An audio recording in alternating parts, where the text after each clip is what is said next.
먼저 찾아 읽도록 하겠습니다. 야고보서 2장 말씀인데요.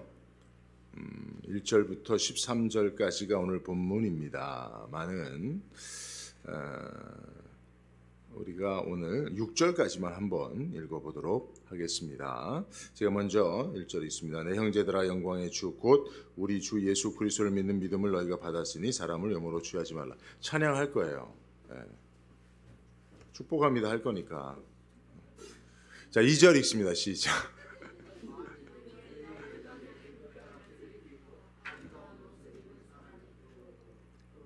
옷을 입은 가난한 사람이 들어올 때에 너희가 아름다운 옷을 입은 자를 돌아보아 가로되 여기 좋은 자리에 앉으소서 하고 또 가난한 자에게 이르되 너는 거기 섰든지 내 발등상 아래 앉으라 하면 길이 서로 구별하며 악한 생각으로 판단하는 자가 되는 것이 아니냐. 내 사랑하는 형제들아 들을지어다. 하나님이 세상에 대하여는 가난한 자를 택하사 믿음에 부유하게 하시고 또 자기를 사랑하는 자들에게 약속하신 나라를 유업으로 받게 아니하셨느냐. 너희는 도리어 가난한 자를 괄시하였도다. 부자는 압제하며 법정으로 끌고 가지 아니하느냐. 아멘. 여러분, 말씀을 듣기 전에 우리 서로를 축복하며 이 축복 가운데 성령이 교통하시는 은혜, 그리고 한 몸으로 하나님 앞에 나갈 수 있는 그런 은혜를 기대하며 우리 서로 축복하는 시간 잠깐 갖도록 하겠습니다.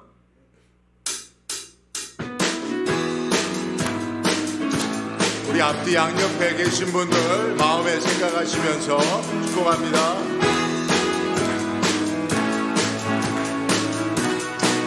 축복합니다. 축복합니다. 주님의 이름으로 축복합니다. 축복합니다. 주님의 사랑으로 이곳에 모인 주의 거룩한 자녀에게 주님의 기쁨과 주님의 사랑이 충만하게 넘치는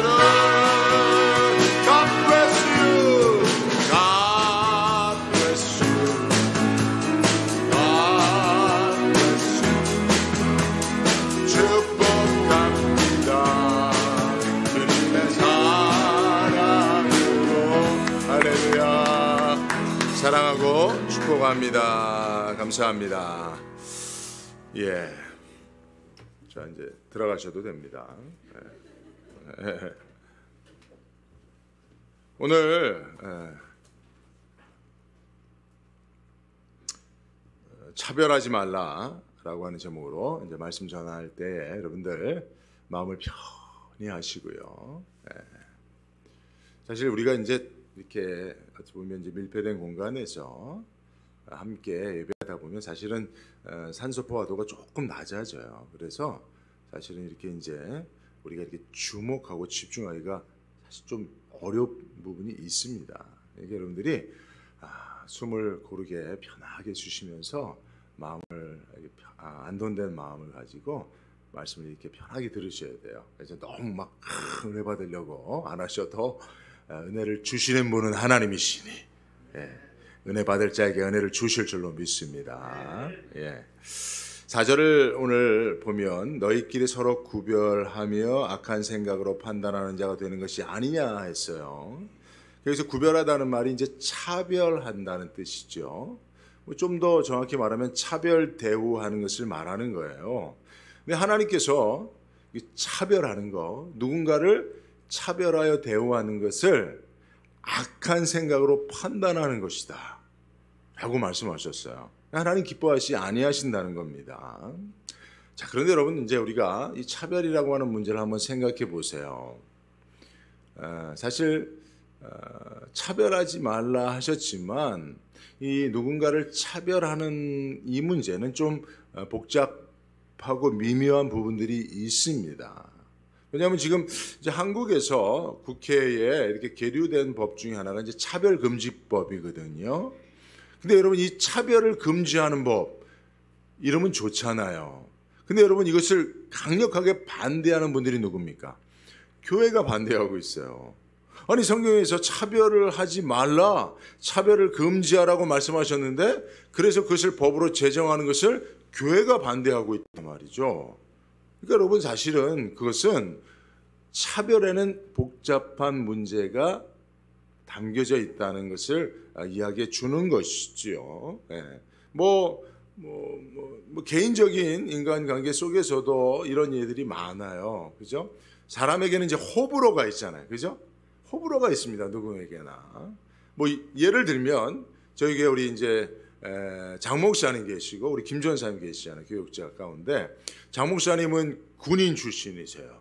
10년 동안 군 생활을 해서 씩씩합니다. 그래서 군인의 정신이 이게 몸에 배어 있습니다. 그래서 목소리도 크고 저를 부를 때도 목사님 이렇게 다 불러요. 근데 우리 김 전사님은 마음이 따뜻하고 또 이렇게 부드러우셔요. 그래서 저를 부를 때도 목사님 이렇게 부른단 말이에요. 여러분 저는 어떤 스타일을 좋아할까요? 네, 말씀드리지 않겠습니다. 어쨌든 호불호가 있는 거예요. 여러분들도 뭐 성향에 따라서 내가 좋아하는 그런 스타일이 존재하잖아요. 그러면 그것에 따라서 사실은 약간의 차별이 있을 수밖에 없는 것이 사실이죠. 사실 저와 제 사모는 모교회에서 청년 형제 자매로 함께 자라났어요. 근데 참 이게 안타깝게도 제 사모도 그랬고 저도 그렇고 좋아하는 청년, 저는 자매들이 몇 명 있었고 우리 사모도 선후배 가운데 좋아하는 청년들이 남자 청년들이 몇 명 있었어요. 근데 저도 그렇고 저희 사모도 그 사람들을 다 차별하고 서로를 특별 대우해서 결혼했잖아요. 그죠? 차별하지 말라고 다 똑같이 대했으면 아마 우리 둘이 결혼 못했을 거예요. 이런 부분에 있어서도 사실 차별이라고 하는 것이 없지 않아 존재할 수밖에 없는 상황인데, 그렇기 때문에 여러분 오늘 성경 말씀 속에서 하나님이 분명하게 말씀하신 차별하지 말라는 데에는 어떤 특정한 계층이 존재한다는 것이겠죠. 그죠? 모든 사람을 모든 상황에서 차별하지 말라는 말씀은 아닌 것이고요. 오늘 말씀은 특별히 부자와 가난한 자를 차별하지 말라는 거예요. 왜냐하면 세상은 여러분 가난한 자들을 차별하는 세상 아닙니까? 그죠? 네. 여러분 은행에 가면 부자 가난한 자가 차별을 받아요. 네. 프리미어, VIP 그런 회원들을 위한 어떤 곳이 정해져 있습니다. 네. 그죠? 네. 그래서 나머지 사람들은요 다 번호표 뽑고 막 한국은요 은행에 많이 기다리거든요. 30분 1시간도 기다려요. 이번에 제가 한국 가서 은행 업무 볼 때 한참을 기다리게 됐어요. 근데 부자들은 VIP석에서 바로바로 개인적으로 해결해 준단 말이에요. 그죠? 여러분 좋은 식당에 가도 옷차림에 따라 입장을 달리하잖아요. 야구장이나 극장에 가도 돈 더 내는 부자들은 좋은 자리에 자기가 선택해서 앉을 수가 있습니다. 여러분 남녀가 만나는 미팅 장소에서도 부자와 가난한 자는 차별을 받습니다. 그죠? 네. 우리 자매가 파트너에게 오빠 오늘 무슨 차 타고 왔어? 라고 그렇게 물어보잖아요. 그러면 남자가 제일 크고 비싼 차 타고 왔지 버스 다 이러면 그 다음부터는 차별을 받기 시작하는 것입니다. 네. 이렇게 여러분 우리 삶에 이런 차별이 있고 특히 세상에서 가난한 자는 차별을 받을 수밖에 없는 것이 우리가 사는 세상이란 말이에요. 이것을 아시는 하나님께서 오늘 본문의 말씀 속에서 저와 여러분들에게 2절에 너희 회당에서 또 4절에 너희끼리는 가난한 자를 차별하지 말라는 말씀인 것이죠. 세상은 부자와 가난한 자를 차별하는 것이 사실이라는 거예요. 그러나 너희만큼은 너희가 모이는 회당에서는 오늘날로 하면 너희들이 함께하는 교회에서는 절대로 가난한 자들을 차별하면 안 된다라는 말씀인 것입니다. 그런데 오늘 2절의 말씀을 보면요, 만일 너희 회당에 금가락지를 끼고 아름다운 옷을 입은 사람, 그 당시에는 성경이 기록된 당시에는 부의 상징이 금가락지였습니다. 그래서 제가 오늘 저도 금은 아닌데 금가락지를 끼고 왔는데요. 금가락지를 끼고 좋은 옷을 입으면 부자였던 것이죠. 근데 이제 옷차림이 이게 더럽고 이게 잘 빨지 못했다는 것이겠죠. 그런 가난한 사람이 들어올 때에 차별했다는 거예요. 차별했다는 거예요. 그죠? 여러분, 야고보서는 초대교회 지도자였던 야고보에 의해서 기록된 거예요. 그러니까 여러분 생각해 보세요. 지금 야고보가 야고보서를 기록하며 어떤 하나의 상황을 전제하여 차별하고 있는 상황을 이야기하는데 그게 실제로 교회 안에, 초대교회 안에 존재했다는 거 아니에요. 그죠? 있지도 않은 상황을 야고보가 들어서 성경을 기록할 리가 없는 것이죠. 교회 안에 야고보가 교회 지도자로 목회하는, 이제 야고보는 초대교회, 특별히 예루살렘 교회 지도자였으니 예루살렘 교회 안에, 여러분, 이 땅에 하나님께서 성령의 충만함으로 세우신 사도들이 지도자로 있었던 그 초대교회, 예루살렘 교회, 성령 충만한 교회, 놀라운 부흥과 성장과 역사가 있었던 교회 안에도 부자와 가난한 자에 대한 차별이 있었다는 거예요. 여러분, 차별을 하되요, 더러운 옷을 입은 가난한 사람이 들어오면 뭐라고 차별하냐면, 너는 거기 서 있든지 내 발등상, 내 발치에 있어, 바닥에 앉아 있든지 네 맘대로, 이렇게 됐다는 거예요. 여러분, 엄청난 차별 아닙니까? 상당한 인격적 비하가 존재했다는 것입니다. 그러니까 여러분, 우리가 이 야고보서의 말씀을 통해서 이러한 상황이 존재했던 초대교회를 생각할 때, 여러분, 초대교회는 지금 우리들이 모이는 교회보다는 훨씬 경건한 교회 아니었겠습니까? 훨씬 성령 충만한 교회였겠죠? 그죠? 예수님을 직접 보고 경험한 자들이 모여서 교회를 만들었으니, 교회를 운영하고 있었으니 얼마나 여러분 믿음이 좋았겠어요. 그럼에도 불구하고 그런 초대교회에도 이런 차별이 있었다는 거예요. 그러니 여러분, 오늘날 자본주의 사회가 이렇게 발전한, 그죠? 어떻게 보면 하나님을 섬기는 것보다 물질을 섬기는 것이 더 만모니즘으로, 더 큰 믿음으로 그렇게 자리 잡고 있는 그런 지금의 세상에서는 사실은 당시보다 더 큰 이런 부자와 가난한 자에 대한 차별이 존재하지 않겠는가라고 하는 것을 우리가 염두에 두고 이 말씀을 생각해 볼 필요가 있는데요. 그렇다면 왜 하나님은요, 교회 성도들에게 어떻게 보면 세상에 만연한, 어떻게 보면 하나의 삶의 방식이었던 부자와 가난한 자에 대한 차별을 절대로 금하고 계시는가? 이 말씀을 생각할 때 우리는 이제 야고보서 전체에 하나님이 담아두신 메시지가 무엇인지를 알 필요가 있어요. 여러분, 제가 지난주에 야고보서의 그 대상이 누구라고 했죠? 흩어진 12지파예요. 그러니까 하나님이 보실 때 저와 여러분들은 천국 백성이에요. 거기가 고향이에요. 본향이에요. 그러나 하나님께서 뜻이 계셔서 세상으로 보내서 이 세상에서 나그네로 사는 자들이 오늘 야고보서의 대상이고요, 저와 여러분들의 영적 정체성인 것 아닙니까? 근데 우리가 보내진 세상은 어떤 세상이에요? 물질이 하나님의 자리를 차지하고 있는 세상이에요. 그래서 물질이 권력이에요. 부자가 되는 것이 세상에서 성공하는 거예요. 그래서 세상에는, 그죠? 부자가 돼서 세상에서 성공하여 세상 권력자로 군림하는 세상의 지혜가 있습니다. 그러나 하나님께서 말씀하시기를, 너희는, 세상의 모든 사람들이 그런 세상 지혜를 가지고 부자가 돼서 세상에서 성공하여 자기의 이름을 내려오고 하는 목적과 욕망을 가지고 살겠지만, 그러나 너희는 좀 달라야 되지 않겠냐 라고 하는 거예요. 너희는 위로부터 오는 지혜를 받아 이 땅에서 부자로 성공하지 못할지라도 하나님 앞에 경건한 하나님의 백성이 되어 생명의 면류관을 받아 쓰는 것을 삶의 가장 중요한 가치로 여기며 살기를 바란다 라고 야고보서 전체에 하나님께서 말씀하셨어요.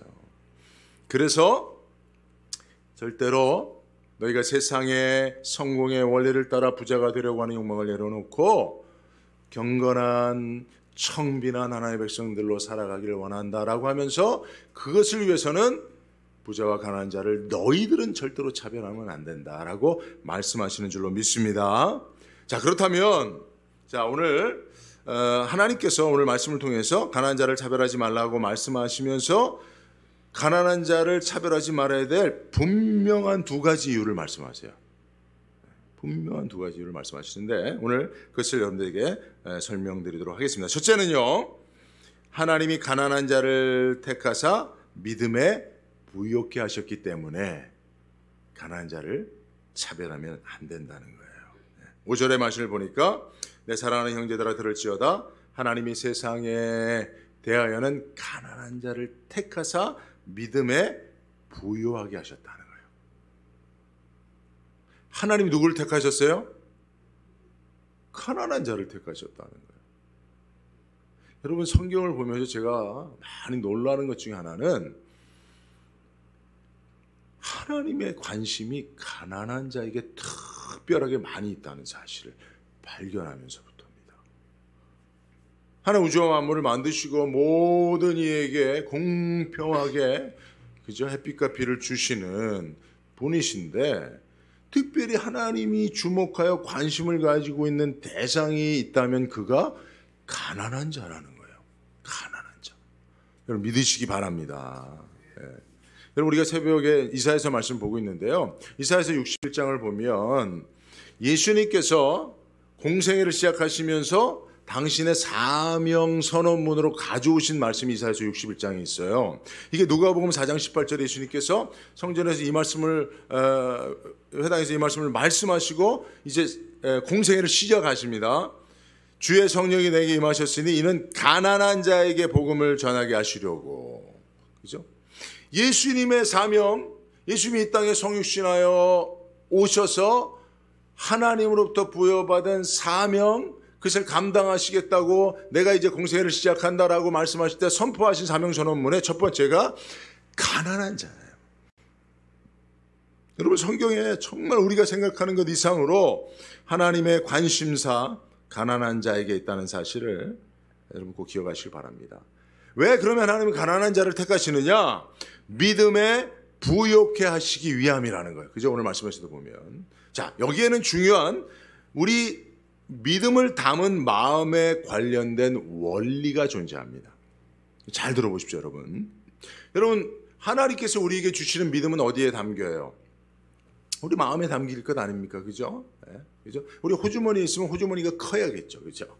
근데 우리 마음에 담기는 거예요. 근데 여러분, 우리 마음에는요, 믿음이 담기기 전에 무엇인가 다른 것이 담겨져 있으면 믿음은 그 먼저 담겨져 있는 것 이외에 남은 분량에만 담기게 되어 있어요. 그죠? 그러면 믿음과 함께 우리 마음에 담겨질 수 있는 게 뭐냐? 그게 뭡니까? 성경엔 재물이라고 말하고 있어요. 그 어떤 것보다 재물이 우리 마음속을 장악할 수 있다는 거예요. 그러니까 여러분, 성경의 이야기는 우리 마음은 믿음과 재물로 채워질 수 있다는 거예요. 그러니까 여러분, 재물로 이미 마음이 가득 채워진 자는 믿음을 담아낼 공간이 부족하다는 거예요.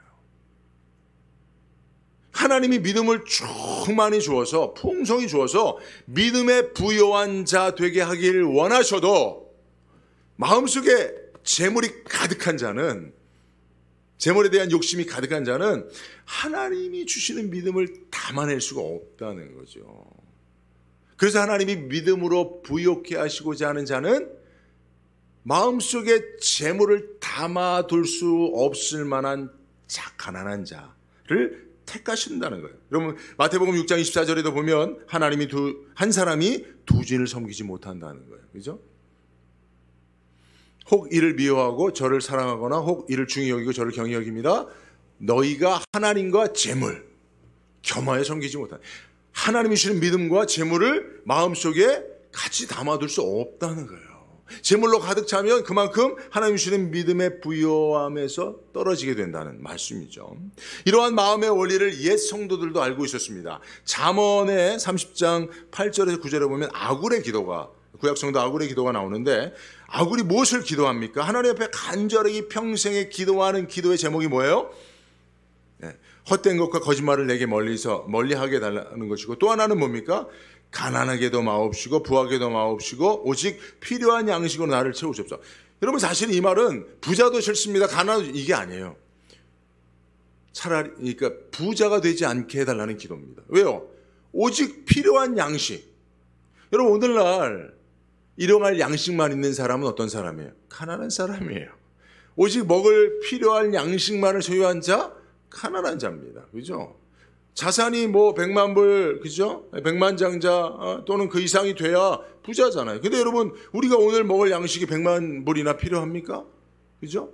10불, 20불만 있으면 되는 거잖아요.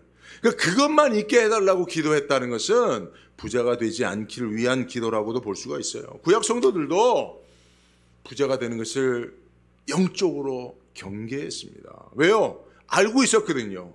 우리 마음에 재물로 채워지면 하나님이 계실 공간이 없다는 거예요. 하나님이 주시는 믿음으로 채울 수 있는 공간이 부족해진다는 거예요. 그래서 이 재물 가치냐 믿음 가치냐 세상 가치냐 영적 가치냐 이 선택의 기로에서 믿음에 있는 구약의 성도들은 다 재물보다 물질보다 하나님이 주시는 믿음을 영적인 것을 더 가치롭게 여겼다는 사실, 그래서 이것을 위해서 기도했다는 사실을 여러분 꼭 기억하시기를 바랍니다. 자, 그러면 여기서 우리가 한 가지 의문점을 가질 수가 있어요. 뭐냐 하면 목사님 그러면 하나님은 부자를 싫어하시나요? 부자가 되는 것 자체를 하나님께서 원치 아니하시나요? 라고 물을 수 있잖아요. 그죠? 우리 자녀들 가운데 돈을 좀 많이 벌어서 부자가 되기를 원하는 소원을 가진 자녀들이 있으면 손을 내려보세요. 다 그런 소원을 가지고 있어요, 애들이. 그죠? 그죠? 다 그런 소원을 가지고 있다고요. 평생 가난하기로 살기로 결단하고 나는 절대로 부자가 되지 않기로 작정한 사람 있어요? 없죠. 왜 열심히 공부합니까? 왜 직장에서 열심히 일합니까? 조금이라도 더 많은 수익을 얻기 위한 그런 바람이 있기 때문입니다. 그러면 부자가 되기를 원하는 그 소원 자체가 다 거룩하지 못한 것이고 하나님 앞에 악한 것일까요? 그렇진 않아요. 전제가 하나 붙는다면 그것도 하나님 축복하세요. 부자가 되는 것도 축복하세요. 어떤 전제일까요? 어떤 전제일까요? 가난한 자를 돕기 위하여 부자가 되고자 하는 마음. 가난한 자의 필요를 채우기 위하여 내게 부유함이 있기를 바라는 마음. 이 전제만 있다면 하나님이 여러분들의 자녀들을 지금도 여러분들의 남겨진 생애 속에서 지금까지 살아온 것보다 훨씬 부유하게 하실 줄로 믿습니다. 저희 교회도 이런 소원을 가질 수 있기를 바랍니다. 그래서 여러분 우리가 지푸라기 선교회가 또 같은 것을 꿈꾸는 거예요. 주변에 이민자들을 돌아보고 그들의 필요를 채우고자, 그러려면 우리가 쩔쩔 굶고 있는데, 우리가 재정적 여유가 하나도 없는데, 우리도 먹고 살기 힘든데 어찌 돕겠습니까? 그러니까 하나님 우리에게 유효함을 주시옵소서, 풍성함을 주시옵소서, 부요함을 주시옵소서. 우리가 그것으로 우리 자신의 배를 채우기보다 필요한 자들, 가난한 자들을 돕겠습니다라고 하는 소원을 가지면, 그죠? 이것이 사실은 우리의 영적 경건하고도 연결되어 있다는 거예요. 야고보서 1장 27절 보십시오. 이 말씀 우리 한번 같이 읽어보도록 합니다. 시작. 하나님 아버지 앞에서 정결하고 더러움이 없는 경건은 뭡니까? 곧 고아 과부를 그 환난 중에 돌아보고 또 자기를 지켜 세속에 물들지 아니하는 이것이니라. 할렐루야. 진짜 경건이 뭐예요? 주여 주여 하면 섭니다. 할렐루야. 이게 아니라는 거예요. 사랑하는 성도 여러분, 이게 아니라는 거예요, 여러분. 예? 진짜 경건은 뭐예요? 정결하고 더러움이 없는 진짜 경건은 고아 과부 가난한 자들 아닙니까? 재정적 어려움으로 환난 가운데 살아가고 있는 자들 아닙니까? 그들을 돌아보는 거예요. 그리고 이러한 경건의 삶을 추구하는 것이 부자가 되어도 세속화되지 않는 비결인 줄로 믿습니다.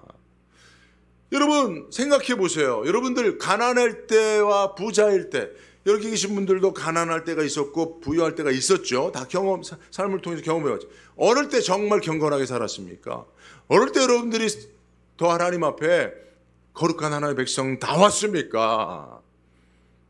부자가 되면 다 타락하게 되어지는 거예요. 성경에도 보면 부자는 천국에 들어가기가 낙타가 바늘길 통과하는 것보다 어렵다는 이유가 뭡니까? 그렇게 되어지는 거예요. 나는 아닙니다 할 것이 아니라 성경의 원리를 따라서 부자가 되려거든, 아니 부자가 된 자는 누구나 세속에 물들지 않기 위해서 하나님이 주신 것을 고아와 과부의 필요, 그 가난한 자들의 필요를 채우기 위해서 힘쓴다면 하나님이 기뻐하시는 청부, 경건한 부자가 되어줄 수 있는 줄로 믿습니다. 그러니까 우리가 교회의 부흥과 성장, 풍성한 재정을 위해서 기도할 때 쓸 용처가 분명해야 돼요. 하나님이 누군가에게 돈을 주실 때는 다 목적이 있으셔요. 쓸 용처를 하나님은 알고 정하고 부탁하여 주시는 거예요. 그래서 그것을 제대로 쓰는 자는 하나님이 더 주시죠. 그리고 너도 그것을 통하여 부요함을 누리라고 그 삶을 살게 하시는 겁니다. 근데 이것을 모르고 그냥 단순히 부자가 되는 것이 목적이 돼서 하나님이 축복하여 부자가 되었지만 세속화되는 일들이 많다는 거예요. 세속에 물든 일들이 많이 있다는 것이죠. 오늘은 이것을 말씀하고 있는 거예요. 그래서 여러분, 우리는 가난한 자를 차별할 자가 아니라 그들을 존귀 여기고 하나님이 내게 주신 축복을 흘려보낼 자라고 그렇게 생각해야 된다는 것이죠. 이것이 첫 번째, 가난한 자를 차별되어오지 말아야 될 오늘 성경이 이야기하는 이유고요. 두 번째는 뭐냐? 우리가 지켜야 하는 최고의 법이기 때문에 그래요. 해도 되고 안 해도 되는 법이 아니라 최고의 법, 반드시 지켜 행하는 최고의 법이 뭐예요? 가난한 자를 돕는 거라고 성경은 말씀하고 있습니다. 8절에 보니까 너희가 만일 경에 기록된 대로 내 이웃 사랑하기를 내 몸과 같이 하라 하신 최고한 법, 이게 최고의 법이기도 한데요. 최고의 법을 지키면 잘하는 것이거냐라고 말했잖아요. 근데 여기서 보세요. 이웃이 누굽니까? 내 몸처럼 사랑해야 될 이웃이 누굽니까? 오늘 본문의 말씀 속에서는 가난한 자예요. 오늘 야고보서의 문맥 속에서 말씀하는 내 이웃, 그리고 성경 전체를 보더라도 여러분, 예수님께서 하나님 사랑과 이웃 사랑이 선지의 강령이고 모든 율법의 최고의 법이라고 얘기했어요. 그죠? 말씀하셨잖아요. 그죠? 그러면서 그러면 내 이웃이 누구냐라고 물으시는 거죠. 선한 사마리아인의 비유 속에서, 그죠? 강도 만난 이웃이 우리의 이웃이라는 거죠. 그 말씀의 가장 중요한 핵심이 뭡니까? 우리가 이웃을 특정하는 것이 아니라 이웃이 우리를 특정해야 된다는 거예요. 그러니까 우리 주변에 내가 도와줘야 할 가난한 자, 고아, 과부와 나그네가 우리의 이웃이라는 거예요. 그 이웃들을 내 몸처럼 사랑하는 것이 율법의 최고의 법이라는 거예요. 그러니까 여러분, 우리가 다른 거 다 잘 지켜도 이 법을 어기면 법을 어긴 범법한 자가 된다는 겁니다. 그래서 9절에 보면 만일 너희가 외모로 사람을 취하면, 외모로 사람을 취한다는 건 뭡니까? 오늘 본문의 문맥 속에서는 부자와 가난한 자를 차별하는 거잖아요. 가난한 자를 돕지 않는다는 거잖아요. 그러면 죄를 짓는 것이니 율법이 너희를 범죄자로 정하리라 라는 말씀 아니겠습니까? 그죠? 예. 그래서 여러분, 가난한 자를 차별하지 아니하고 더 나아가서는 그들의 필요를 채워 돕는 것, 그들을 이웃으로 알고 내 몸처럼 사랑하는 것, 이게 하나님의 법의 최고의 법이라는 거예요. 근데 여러분, 이거 지키지 않고 예배 잘 드려보십시오. 헌금 많이 해보세요. 헌금 많이 하는 것, 저에겐 기쁜 일이고 교회에는 유익한 일이겠지만, 그죠? 그러나 여러분, 이웃을 돌아보지 아니하는 자가 그런 일들을 하는 것은, 보십시오. 여러분, 율법을, 뒤에 이어지는 말씀들을 보면요, 온 율법을 다 지키다가 하나만 범해도 범법자가 된다는 이야기예요. 그런데 율법을 다 잘 지키고 99% 율법을 다 지키고 율법의 가장 최고의 법을 지키지 않으면 99% 진자가 아니라 범법한 자가 된다는 말씀이에요. 그죠? 이제 이 말씀에는, 이어지는 이 말씀에는 또 어떤 의미가 있냐면, 그만큼 여러분, 이 최고의 법은 다른 법들보다 도리어 지키기가 어렵다는 거예요. 여러분, 우리가 교회 나와서, 그죠? 주일 성수하고 시간을 드리고 봉사하고 11조하고 다 할 수 있어요. 그것도 어렵습니다. 근데 가난한 자를 돕는 것, 그들을 차별대우하지 않고 그들을 내 이웃으로 알아 잘 섬기는 것, 이게 제일 어려운 법이에요. 여러분, 최고의 법이 최고의 난이도가 있는 법이에요. 진짜 그래요. 여러분, 이제 어제 저희 이제 한 달 동안 우리 김도현 전사님이 집에서 이렇게 잘 케어했던 찬미라고 하는 자매, 그러니까 이제 어제 귀국했죠. 제가 이제 그 전날 밥을 좀 사주고 또 이렇게 커피 마시면서 이렇게 이야기를 좀 했어요. 근데 너무 고마웠다고 감사했다고 그렇게 얘기를 하더라고요. 너무 잘해주셔서 우리 뭐 전사님 가정이 뭐 극진히 섬겼고요. 또 교회 성도들이 자기를 너무 사랑해주고 환대해줘서 너무 고마웠다는 얘기를 하더라고요. 저는 이제 한국에 그동안 들어가 있어서 잘 모르잖아요. 제가 여러분들에게 대신 고마움을 표현합니다. 감사합니다. 예, 사실 나그네죠. 잠시 왔다가 가는 나그네지만 그에게 감사의 마음을 가질 수 있도록 환대해 줬다는 건 참 너무 감사한 일이 아닐 수가 없습니다. 근데 사실은 그 일이 쉬웠을까요? 우리 전사님 가정이 쉬웠을까요? 어려운 일이에요, 여러분. 예.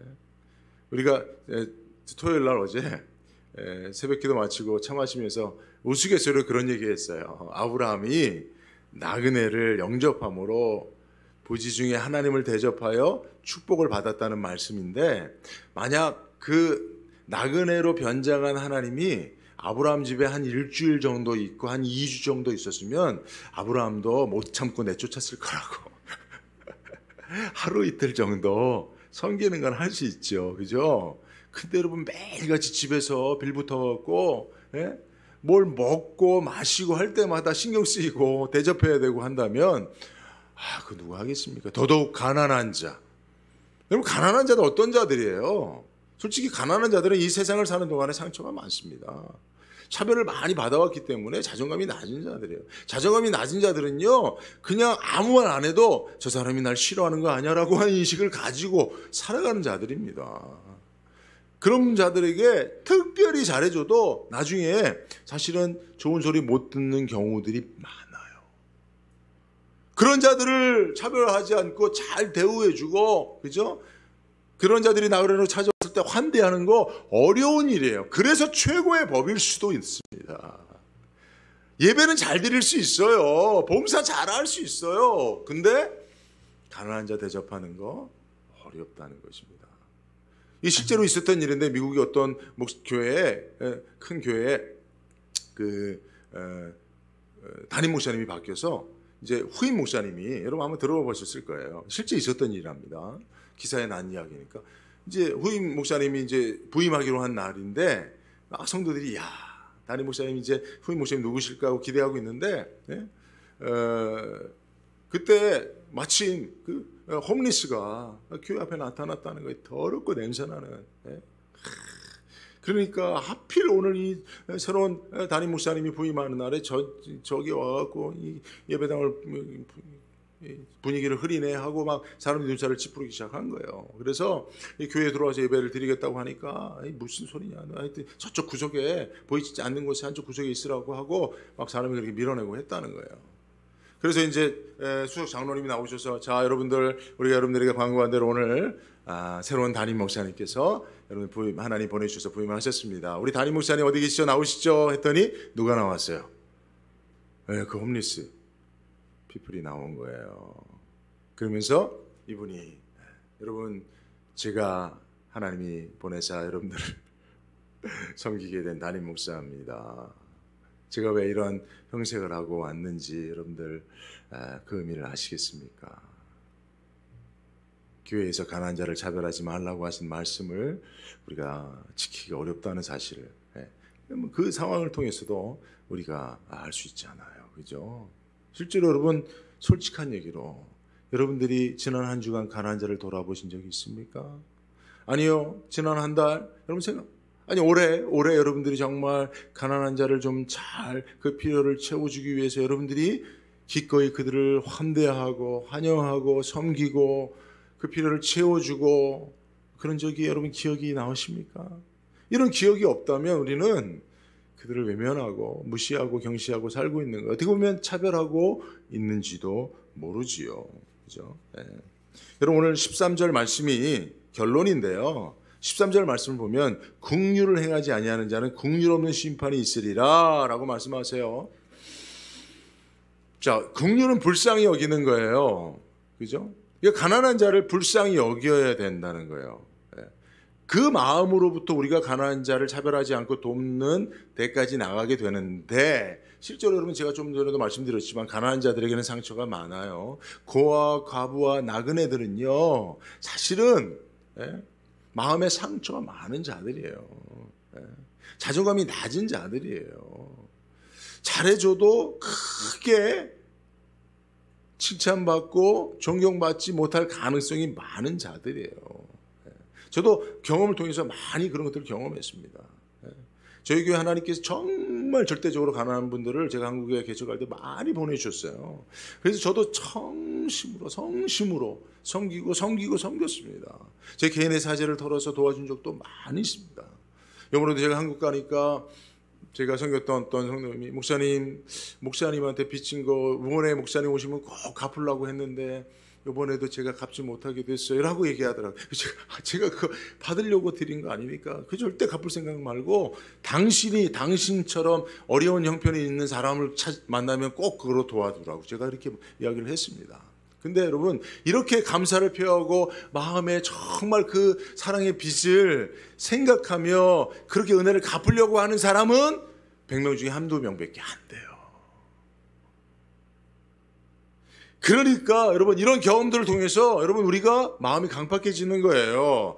불쌍하다고 도와줬더니 이런 마음이 생기는 거예요. 그러나 여러분 하나님은 우리에게 그럼에도 불구하고 너희는 긍휼을 행하라고 말씀하세요. 불쌍하니 여기는 마음을 잃어버리지 말라고 하시는 거예요. 왜냐?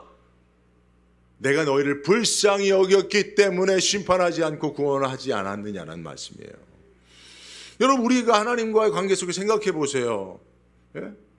하나님 우리를 불쌍히 여기지 않으셨다면 우리가 여기 앉아서 예배할 사람이 누가 있습니까? 벌써 우리가 행한 일들로 다 심판받아 죽었을 자들이죠. 지옥 갔을 자들이죠. 그러나 불쌍히 여겨주셨잖아요. 그죠? 우리가 얼마나 찌질한 자들입니까? 얼마나 징글징글한 자들입니까? 우리의 죄도 다 예수님에게 전가시키는 자들 아니에요. 내가 져야 될 책임도 다 하나님 앞에. 여러분 우리가 기도하는 내용들 잘 보세요. 다 내가 짊어져야 될 잘못을 하나님 용서해달라고, 하나님이 어떻게 좀 해달라고 하는 기도 아닙니까? 징글징글하죠. 하나님과 우리 관계 속에서 보면 네가 당하라 라고 하시면 한마디면 끝나는데 하나님이 그럴 때마다 어떻게 하세요? 불쌍히 여겨주시는 거예요. 그래 네가 나쁜 거 먹고 네가 먹지 말아야 될 먹고 네가 잘못된 습관으로 생긴 병 내가 고쳐주마. 네가 잃어버린 것들 내가 채워주마. 네가 범죄하여 지옥 갈 것들 내가 내 아들 예수 그리스도 십자가의 죽임으로 구원하여 널 천국 백성 삼아주마. 이 모든 것이 하나님의 긍휼 아닙니까? 우리를 불쌍히 여기는 것 아니에요. 근데 우리가 가난한 자들을 불쌍히 여기지 아니하고 네가 가난한 이유가 너에게 있으니 네가 당하라라고 한다면 긍휼 없는 심판이 임하겠다는 말씀이에요. 이게. 여러분 이 말씀 앞에 우리가 어찌 가난한 자들, 고아, 과부와 나그네들 불쌍히 여기지 않을 수가 있겠습니까? 네. 말씀을 맺도록 합니다. 제가 한 가지 이야기를 좀 말씀드리고 말씀을 맺겠는데요. 여러분 전라도 김제에 가면 김제 원평교회라고 있어요. 혹시 아실지 모르겠는데 100년이 넘은 교회입니다. 제 동기 목사가 거기서 이제 담임 사역을 하던 때가 있어갖고 제가 이제 이렇게 좀 와서 말씀을 전해달라고 해서 가서 말씀을 전한 적이 있어요. 근데 이제 그 교회를 개척한 분이 이자익이라고 하는 분이 목사도 아니고 교회 옛날 교회 영수라고 있었어요. 영수 평신도 지도자 영수가 됐을 때 개척한 교회래요. 근데 이분이 나중에 이제 목사가 됐는데 여러분 이자익 목사님이 사실은 유명한 분입니다. 그 초대 부통령이었던 함태영 씨가 장관으로 추천할 정도로 목사님인데, 근데 사실 이분보다 더 감동적이고 더 유명한 분이 조덕삼 장로라는 분이에요. 그 스토리 여러분 한번 들어보신 적 있을 텐데 제가 한번 간략하게 말씀드리고 설교를 마칠게요. 이자익이라고 하는 이 분은 경상남도 김해 출신이에요. 근데 어릴 때 6살 때쯤에 부모를 여의고 가난 배고픔을 못 이기고 저쪽 김제평화에 가면 그래도 굶어 죽진 않는다는 얘기를 듣고 여러분 그래서 옛날에요. 그 경상도에 계신 분들이 가난한 분들이 그 김제 쪽으로 넘어와서 많이들, 거기는 이제 김제평화에 최소한 이제 쌀이 많이 나니까 그리 넘어와서 어느 집 문을 두드긴 것이 바로 조덕삼 씨 댁이에요. 조덕삼이라는 부자가 있었는데, 그래서 17살 때 이제 문을 두드겨서 조덕삼 씨가 불쌍히 여겨서 그지 같은 애가 와서 그래서 걷어들여서 집에 하인으로 썼어요. 이제 마부 역할을 시키고 그렇게 이제 하인으로 썼는데, 그때 이제 테이트 선교사라고 하는 미국 선교사님이 1904년 정도에 김제 그 금산 쪽에 가셔서 복음을 전하고 이제 조덕삼 씨에게 복음을 전한 거예요. 그래서 조덕삼 씨가 야, 저렇게 부자 나라인 미국에서 어떻게 이렇게 가난한 나라에 와서 저렇게 복음을 전하는가 마음에 감동이 돼서 자기 사랑채를 내어주고 거기에 교회를 개척하게 했어요. 그래서 이분이 나중에 정말 감동을 받고 은혜를 받아서 자기 땅과 재산을 주어서 이제 금산교회를 개척을 했죠. 금산교회가 사실은 기역자교회라고, 우리나라에 2개 남아있는 기역자교회 중에 하나예요. 그 금산교회, 제가 가보기도 했는데요. 그 원평교회 가니까 가깝더라고요. 그 금산교회 갔는데 그 이야기가 그런 거예요. 그래서 조덕삼 부자가 개척한 교회, 그러니까 예배당을 또 헌물한 교회입니다. 그래서 이제 곧 이내 성도들이 모이고 이제 장로를 선출하는 때가 됐어요. 장로 후보가 2명이 됐어요. 누구죠? 조덕삼 씨하고 이자익 씨가 장로 후보가 된 거예요. 그러니 뭐 성도들이 이제 투표를 했을 거 아닙니까? 누가 당연히 됐을 것 같습니까? 예, 조덕삼 씨는 교회를 헌당하고, 그러니까 자기 교회를 건축하신 분이고, 그죠? 그 교회를 시작하는 때 결대적인 영향을 미치고 열심히 지금까지 봉사한 분이고, 이자익은 조덕삼 씨의 하인이에요. 종이란 말이에요. 예? 근데 누가 됐을까요? 뚜껑을 열어보니까 이자익 씨가 된 거예요. 그러니까 교회가 술렁거리기 시작한 거죠. 아마 하인들도 많이 나왔었나 봐요. 그때 이제 조덕삼 씨가 나가서 이제 이야기를 한 거죠. 여러분, 괜찮습니다. 사실은 이자익 씨가 저희 집의 하인이지만 저보다 훨씬 훌륭하고 하나님이 사랑받는 종입니다. 그분이 장로된 것을 저는 저보다 먼저 장로된 것을 진심으로 축하합니다 하고 도리어 박수를 쳐줬고 분위기가 다 좋아졌다는 거예요. 그 이후에 여러분, 조덕삼 씨도 장로가 됐지만요, 이자익 장로님을 자기의 사비를 들여서 평양신학교에 보내서 목회자가 되게 했어요. 그래서 이자익 목사님이 돼서 금산교회 담임 목사로, 자기가 그러니까 이제 장로님으로 계시는 그 담임 목사로 청빙하는 일에 또 공헌하신 분이에요. 그래서 그 조덕선 장로님 이야기가 사실은 이자익 목사님은 총회장을 3번이나 하고 훌륭한 분이고 장관직의 제의를 받았지만 사실은 누가 더 감동을 주고 더 이름이 많이 회자되냐면 조덕삼 장로님이세요. 우리 옛날에 국회의원했던 조세형 혹시 기억하십니까? 그 국회의원의 할아버님이신가? 그 가문 이제 손자 되신다고 하더라고요. 그러니까 여러분, 가난한 어디 나그네죠, 그죠? 집에 와서 이 청년이 여러분 들어왔을 때 거두기 쉽지 않잖아요, 그죠? 집안에는 여자들도 많고 자기 자손들도 있는데, 그죠? 그러나 불쌍히 여기는 마음으로 거두어서, 그죠? 하인이지만 가난하지만 차별하지 않고 하나님 앞에 존귀 여겨서 도리어 그를 높이 세워준 조덕삼 장로님의 이야기는 지금도 아주 아름다운 감동적인 이야기로 회자되고 있습니다. 금산교회 가보면 그게 이제 그 팻말도 있고 그 스토리들도 있는 것을 제가 본 적이 있습니다. 여러분, 그것이 하나님 기뻐하시는 교회 아니겠습니까? 오늘 하나님께서 이 말씀을 통해서 우리로 지향하게 하시는 그런 교회 모델이 아닐까 생각을 합니다. 그래서 여러분, 우리 난가주 안디옥 교회는요, 여러분 교회 한 발짝만 밖에 나가도 세상은 가졌느냐 가지 못했느냐로 우리를 평가합니다.